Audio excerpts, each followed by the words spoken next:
Maybe we'll fit together after all.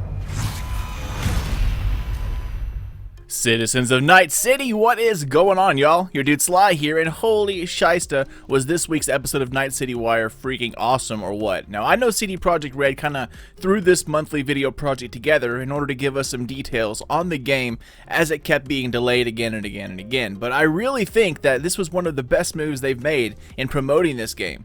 While this time they released a little more information than I think they should have, it has kept millions of gamers out there interested, and every savory detail seems to garner so much attention from the studio that is really, truly in next level development. Unfortunately, but also glad that episode 5 is the last show about the game, as it drops on December 10th, which is only a few weeks away. Once again, media has had a second chance to play the game for a certain amount of time. I think it was 16 hours this time around to see how polished and how the development's coming along. While yours truly is too puny to be considered media, I have to go by what others have said, which I absolutely hate doing, but nonetheless, as you would expect, people are absolutely raving about it.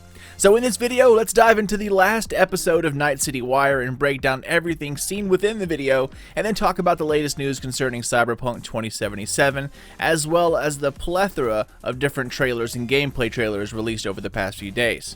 So, let's get this bad boy started, y'all. First, trailers. I mean, several new trailers have dropped in a very short amount of time. One is kind of a backstory about Johnny Silverhand, the other is another gameplay trailer. However, there's also Xbox One X and Xbox Series X gameplay, as well as yet another trailer showing off ray tracing from Nvidia, and to top it all off, a kind of docu-trailer showing how they made the music behind the game, which is not only fascinating, but it shows off just how technical and artistic the people behind Cyberpunk are. I mean, on top of all of this, there was a different gameplay trailer dropped on November 18th as well, so all of these trailers definitely deserve a look, and of course the links to all of them can be found down below in the description box of this video. However, just a warning here, y'all, that CD Projekt Red dropped a pretty major spoiler to the story this time around, so if you want to go in blind, do not watch the Johnny Silverhand or the latest gameplay trailer.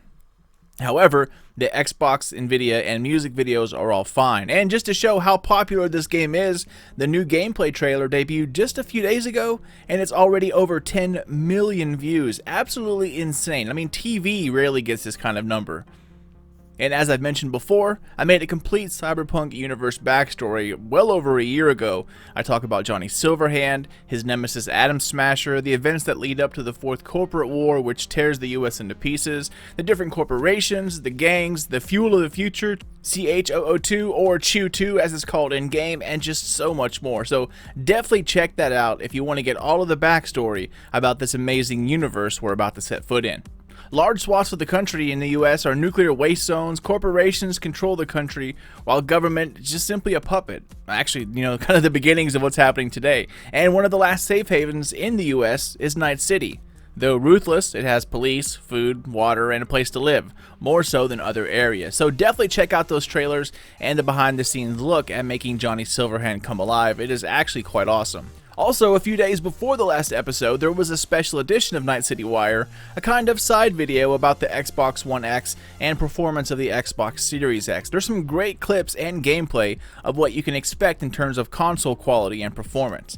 However, the bad part about it is the video itself, as the one uploaded to YouTube, isn't really that good in terms of quality. Now, it's not because of the console, it's because of the upload quality. Even with that flaw, you can still tell the difference between textures, lighting, reflections, etc. So check that out if you're a console player, as it not only gives you an idea of performance, but it's also new gameplay as well. Both seem to be running at 60 FPS, however on the Xbox One X you can definitely tell that textures have taken a hit. Either way, it's a feat considering the insane amount of, items, people, cars, lighting, and programs all crammed within every frame. However, once it switches over to the Xbox Series X, you can instantly tell how much more PC-like it is over the One X. Either way, definitely worth a watch. Moving over to the PC side of things, official system requirements have been revealed. Now, there are multiple configurations here, so let's go over them. The two requirements listed here are for normal PC gameplay for those without RTX GPUs or non-ray tracing, and the other requirement is simply playing the game with ray tracing enabled. So first, let's go over the non-ray tracing specs. The minimum specs for Cyberpunk 2077 at low settings for 1080p gameplay is going to be an Intel Core i5-3570 or an AMD FX 8310, minimum 8 gigs of memory, and a GTX 780 or RX 470 with at least 3 gigs of GPU memory. These minimum specs show you just how beefy this game is going to be. I mean, even though, the FX series is ancient, the 8000 was kind of top of the line for back then. A Core i5-3570 with an RX 470 is really no slouch in terms of, entry-level gaming. I mean, sure, it is the lower end of things, but still a decent setup for entry-level specs. And remember, this is for minimum requirements.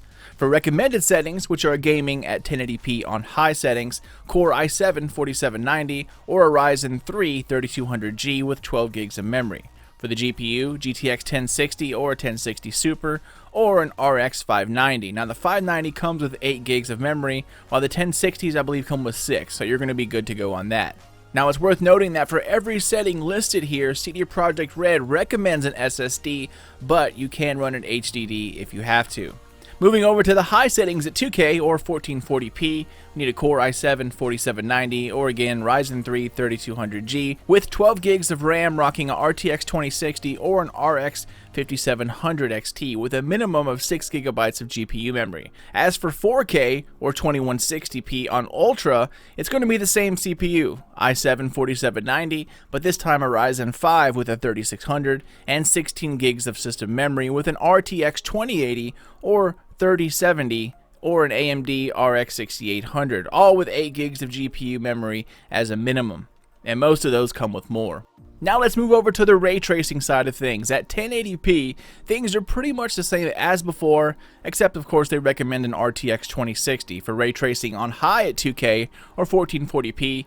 CDPR recommends an i7-6700, which is kind of surprising, or an AMD Ryzen 5 3600 with an RTX 3070. And for ultra settings over at 4K or 2160p, it's going to be the same as 2K, but this time they recommend an RTX 2080 and a minimum of 10 gigs of RAM. With as many programs, items, and moving parts as there are in Night City, I can absolutely see why they need all this power of the new cards. One thing they did not mention though is whether these specs are for achieving 60 frames per second at 4K or if they're only reaching 30. Now, I'm assuming 60, but you know what happens when you assume, especially with the new 3000 series RTX cards, they're absolutely beasts. However, running games in 4K on high takes some serious muscle, and up until recently, 60 frames per second at 4K on Ultra was something really only the absolute top-of-the-line systems could manage steadily. Now, of course, they could hit 60 every once in a while, but in terms of locked 60, that really couldn't happen until recently. Either way, these are the official specs,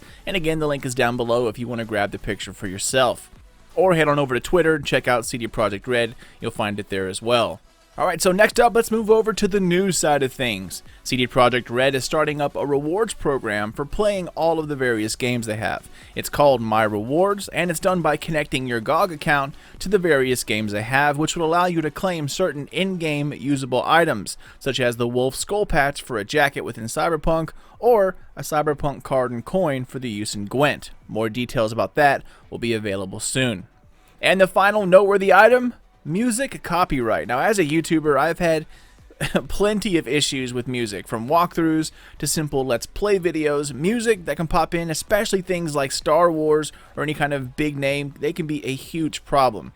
In Cyberpunk 2077, there are dozens of different artists featuring a plethora of songs that can be found in-game through ambient music or in nightclubs, alleyways, the radio, your car, apartment, garages, I mean absolutely everywhere. Music is just scattered all over this game.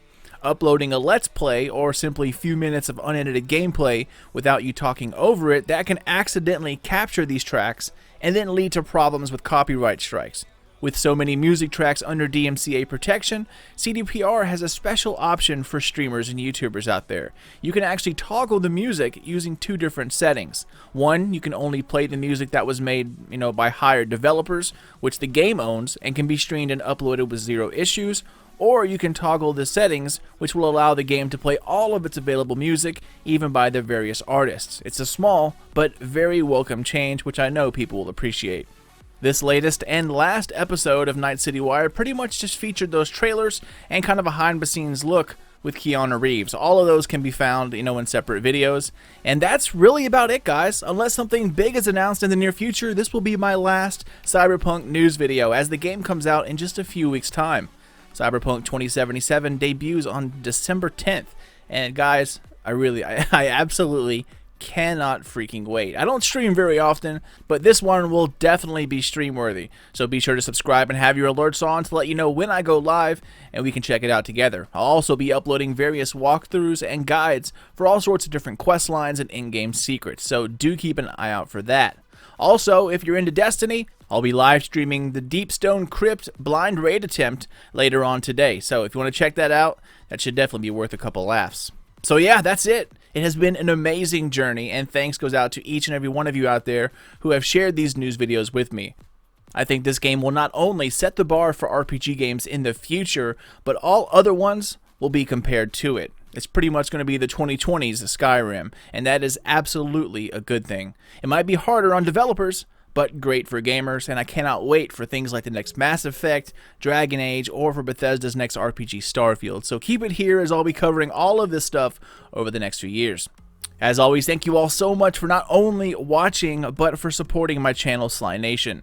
If you're new to the channel, then thank you for watching, and welcome my fellow Cyberpunk. Subscribe for everything CD Projekt Red and Cyberpunk 2077. Spank the thumbs up or down if you liked, loved, or hated the video, and if you wish to get in touch, business or otherwise, feel free to hit me up at SlyNationGaming67@gmail.com, or check me out on the socials at Sly_Nation on Twitter, Sly Nation Gaming on the FB. Take care, Cyberpunks. Cannot wait till December 10th, and keep those eyes open for more CDPR and Cyberpunk videos coming out here soon. But until then, this is your dude Sly, and I'll see you all in a few weeks.